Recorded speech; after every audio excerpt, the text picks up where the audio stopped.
I've driven from Albuquerque to Oklahoma City more times than I can count, but there's one night on that route I still can't talk about without my hands shaking.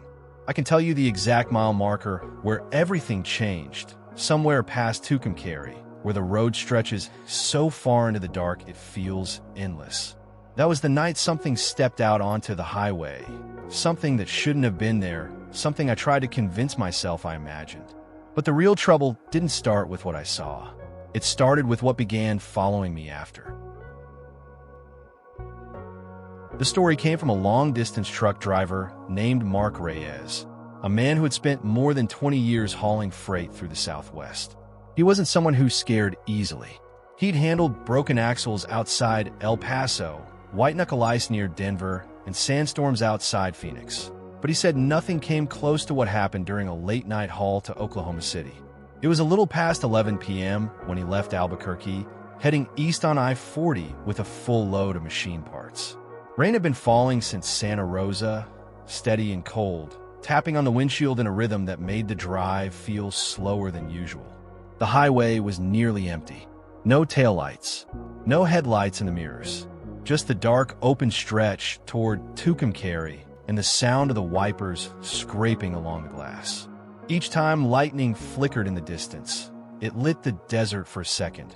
Low shrubs, empty plains, nothing else. Mark said the kind of quiet out there at night feels different, like the land itself is holding its breath. The tires hummed over the wet pavement, and the occasional rumble strip brake jolted him just enough to stay alert. He kept the cab warm, radio low, windows fogged slightly at the edges. Everything felt routine until the storm began to build over the hills. A steady roll of thunder pushed closer, not loud, but deep enough to shake the doors every few minutes. For a man used to driving through all kinds of weather, it still felt unusual how quickly the temperature in the cab seemed to drop. That was when he first noticed something was off. It started with a faint shape at the edge of the highway. Something small, hunched, motionless. At first, Mark thought it was just a roadside sign catching the headlights in a strange angle. But as he drew closer, the outline didn't match anything familiar. He eased off the accelerator, leaning forward slightly, trying to understand what he was seeing. The rain blurred the glass, scattering the headlights into streaks, making the shape harder to read. Before he could focus on it, lightning cracked across the sky again, and for a single second the entire stretch of road lit up. The shape was gone. Mark told himself it was probably just an animal that darted off, maybe a coyote, maybe debris caught in the wind. He tried to shrug it off, but something about how still it had been before it vanished stayed with him. He kept driving, but he kept checking the mirrors without meaning to, scanning the sides of the road, feeling something in his chest tightening. A few minutes later, the CB radio gave a burst of static, sharp, sudden, loud enough to make him flinch. He picked it up, expecting another driver calling out about the storm or asking about road conditions. But the channel was empty, pure static and then silence. He set the radio down slowly. That was when he noticed headlights far behind him. A single pair, faint, steady. He hadn't seen another car for nearly 40 minutes. He kept his eyes on the mirrors longer than he usually would, waiting to see if the vehicle would gain on him. But the lights stayed small, distant, and unmoving, as if whoever was behind him was matching his speed exactly. The feeling grew heavier. Not panic, not fear, just a quiet pressure in his mind, like someone tapping on a door he didn't want to open. Mark kept watching the headlights behind him, expecting them to fade or grow brighter, but they stayed at the exact same distance. Never closer, never farther, just there. The rain thickened, hitting the windshield in uneven bursts, sometimes soft, sometimes heavy, almost as if the pattern itself kept shifting. He tried focusing on the road, but something kept pulling his attention back to the mirrors. Each time he looked, the headlights remained perfectly aligned with the center of his trailer, like whoever was driving could see his every move. Then came a first odd sound, a faint knock, just one, from the right side of the trailer. Mark straightened in his seat, unsure if it was debris on the road or something falling inside the cargo hold. He waited for a second knock. Nothing came. A few minutes later, the sound returned, this time on the left side. A sharper tap, almost like fingertips striking metal. The air in the cab grew still. The storm outside was loud, yet inside everything felt strangely muted. Even the steady rattle of the engine seemed to soften, making the knock stand out more clearly. He leaned forward again as the next flash of lightning lit the highway. For a moment, the reflection of something moved across the side mirror. Not a car, not an animal, a shape, close enough that it seemed to cling to the darkness alongside his truck. By the time he blinked, it was gone. He tried convincing himself he was tired, maybe more than he realized. But then the headlights behind him shifted, just once, sliding a little toward the shoulder before returning to the center. Almost like the driver was adjusting their view of him. The knocks resumed. 3 this time, closer, more deliberate. And through the rain, he heard something else, so faint he almost missed it. A dragging sound brushing against the edge of the trailer, following the rhythm of his speed. That was the moment he began wondering if he truly was alone out there. The storm reached its peak as he approached a long stretch near the outskirts of Amarillo. Sheets of rain cut across the road, and the headlights behind him finally began to close the distance. At first he felt relief. Maybe it was another trucker trying to get through the weather. Maybe he wasn't imagining everything after all. But something about the way those lights moved didn't feel right. They didn't bounce or shift with the road. They stayed perfectly level, perfectly steady, almost as if the vehicle behind him was gliding rather than driving. The knocking stopped. The dragging stopped. For a moment, there was only silence. Then, as he passed under an overpass, the headlights behind him flickered out instantly, as though someone had switched them off. Mark checked all his mirrors, heart pounding, expecting the vehicle to reappear once he cleared the bridge. Nothing. The highway behind him was empty again. He exhaled slowly, trying to steady his hands. But as the next lightning flash rolled across the sky, the truth revealed itself. A figure stood in the center of his lane, just ahead of the truck. So close he could see the outline of shoulders, the tilt of a head, the shape of arms resting at the sides, completely unmoving in the downpour. He slammed on the brakes, tires screaming against the wet asphalt. The trailer jolted, fishtailed, threatened to tip, but finally came to a stop. The figure didn't move. Not an inch. Mark squinted through the rain-soaked windshield, trying to make out a face. But the darkness clung to it, hiding every detail except the outline. Then, slowly, the figure stepped backward off the road and disappeared behind his headlights, as though the ground swallowed it. He sat frozen, unable to breathe, waiting for it to reappear. It never did. Mark didn't drive forward right away. He waited, watching the edge of the highway, listening for that dragging sound, searching the mirrors for any sign of the headlights that had followed him for nearly an hour. Nothing. The rain eased slowly, almost as if the storm itself was retreating. Finally, he forced himself to get the truck moving again. Every instinct told him to keep his eyes forward, but he couldn't stop checking the mirrors. The road behind him stayed empty all the way into Amarillo. When he reached the freight facility the next morning, he asked if anyone else had passed through that stretch during the night. No one had. Not a single driver reported being on that segment of I-40 in the storm. Mark finished the delivery, but he refused to take that route again after sunset. He said the part that haunted him wasn't the figure in the road or the knocks on the trailer.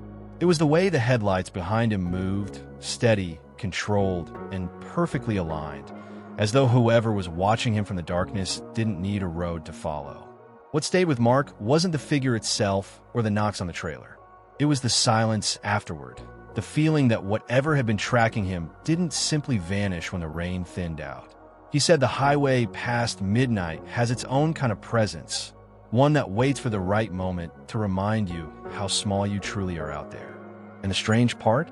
Drivers who pass through that stretch near Amarillo still mention seeing lights that don't behave like normal vehicles. Some say they've spotted a shape standing on the shoulder during heavy storms, just far enough away that the details stay hidden. If Mark's story felt unsettling, what happened to a young couple on a road leading out of Asheville is something locals still talk about in low voices.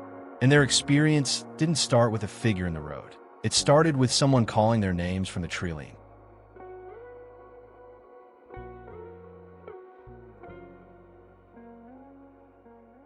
A woman named Leah told me there's a turn just outside Asheville she refuses to drive past now. A curve that seems quiet during the day, but once night settles in, something there begins calling out to travelers. She said the first time she heard her own name come from the dark, she was convinced it had to be a trick of her mind, until her fiancé heard it too. Leah and her fiancé, Daniel, were driving back from a late dinner in downtown Asheville. It was close to midnight, and the fog had started rolling in between the trees along the Blue Ridge Parkway. They were used to mountain roads, the narrow shoulders, the constant turns, but that particular stretch felt different that night. The road was empty, the kind of empty where even the distant hum of another car feels like a memory. The rain was steady, soft but persistent, brushing across the windshield while the wipers scraped back and forth. Their phones had no signal. The forest pressed close on both sides, thick and dark, with only the headlights cutting a thin tunnel ahead of them. The first sound came from the passenger side window. A faint call, short, soft, almost swallowed by the rain. Leah thought it was the radio glitching, but the radio was off. Then she heard it again, clear this time. Her name, whispered low, stretched out, as though someone stood inches from the glass. Daniel pulled over, thinking maybe something outside had struck the car. The moment they stopped, the forest went completely silent. No rain dripping from branches. No insects. No wind. Just silence thick enough to feel. Leah leaned forward, listening closely. That was when the voice came again. Not from the window now, but from somewhere deeper in the trees. Calling her name, slowly, patiently, as though it had all the time in the world to wait for her response. Daniel tried to start the car again, but the engine hesitated, coughing once before turning over. The headlights flickered, dimmed, then steadied. Through the fog, they saw movement, a figure standing just far enough away that its features blurred, almost blending into the mist. It didn't move. It just faced the road as the voice called again, softer than before, but closer. As Daniel accelerated, the figure lifted an arm, not waving, not signaling, just raising it slowly, like someone pointing toward the backseat of their car. Leah turned instinctively. For a brief second, she saw a faint outline in the rear window, a reflection that didn't belong to either of them. A face pressed close to the glass, fogging it with every breath. Eyes fixed on her. She screamed. Daniel sped up, and the fog swallowed the road behind them. When they stopped at a gas station 20 minutes later, the rear window was still fogged, with a single handprint slowly fading down the glass. They reported the incident, but officers told them no one else was out there that night. No hikers, no lost motorists, no footprints on the shoulder. Leah said it wasn't the figure that stayed with her. It was the voice. How it sounded like someone she once knew. How it said her name as though it had been waiting for her all along. She still avoids that curve. She said some places don't want you to pass through. They want you to return. What Leah and Daniel heard is something others have mentioned too. Voices that match loved ones, sometimes calling from deep in the trees. Whether it's the fog, the mountains, or something older in those woods, no one agrees. I was driving through the mountains of southern Oregon, alone, late at night, when I saw someone on the side of the road. At first, I thought it was just a hitchhiker. I've passed a few over the years, but there was something about the way they stood that made me slow down. The rain was falling so heavily it blurred the taillights of cars behind me. The forest on either side of the highway almost swallowing everything in black. I glanced in the rear-view mirror, and for a split second, I thought I saw them climb into my car. But when I looked again, there was no one there. I've never stopped driving on that highway at night since. The story comes from a commuter named Lisa, who often drove from Eugene to the coastal towns for work. On this particular night, she was returning home after a late meeting, the kind of drive she had made countless times. The highway was mostly empty, winding through dense forests and foggy hills. Rain poured steadily, drumming against the windshield, and the sound of her tires on the slick asphalt filled the silence. Lisa was tired, her mind wandering through thoughts of the day, but she felt a flicker of unease when she noticed movement on the roadside. At first, it seemed normal, a hiker, a hitchhiker, someone trying to reach the next town.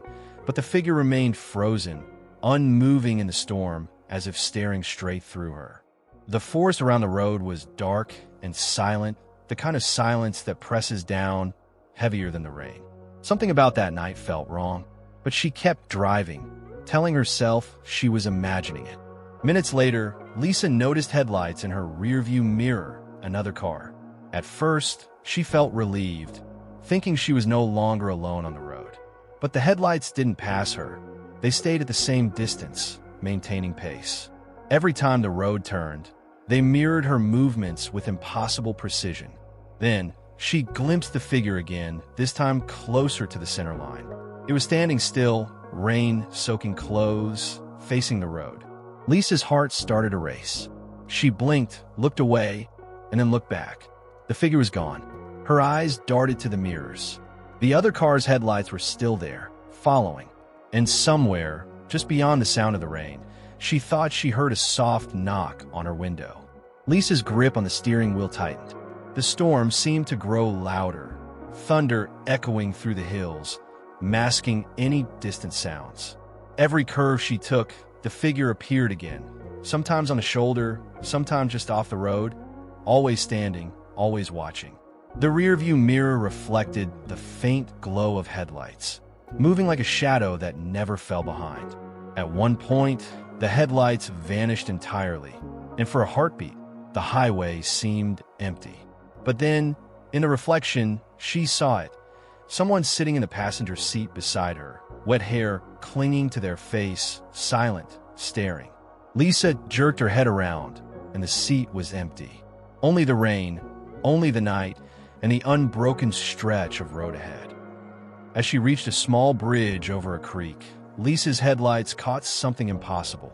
The figure now on the guardrail, leaning against it, staring directly at her, wet clothes plastered, hair dripping, expression unreadable. The other car had vanished.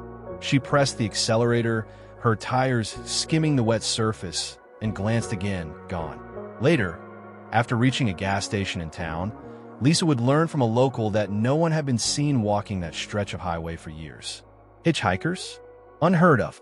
The bridge, locals said, had a history. People reported seeing a lone figure standing there in storms, vanishing when approached, sometimes climbing into cars only to disappear again. She realized, with a sinking feeling, that what she had seen couldn't be explained by road or weather or imagination. It had followed her, in some form, until she escaped the forest. Lisa made it home, soaked and shaken, never speaking of it for weeks. She avoided that highway entirely, taking longer, less direct routes. Even now, years later, she says she sometimes wakes up hearing rain on the roof and feels that same weight of being watched. The memory isn't loud, it doesn't scream, but it lingers, a shadow at the edge of the mind, a reminder that some roads keep secrets that don't want to be forgotten. Stories like Lisa's remind us that the road at night isn't just empty asphalt and lines in the dark. Sometimes, it carries those who have no intention of letting you pass unobserved.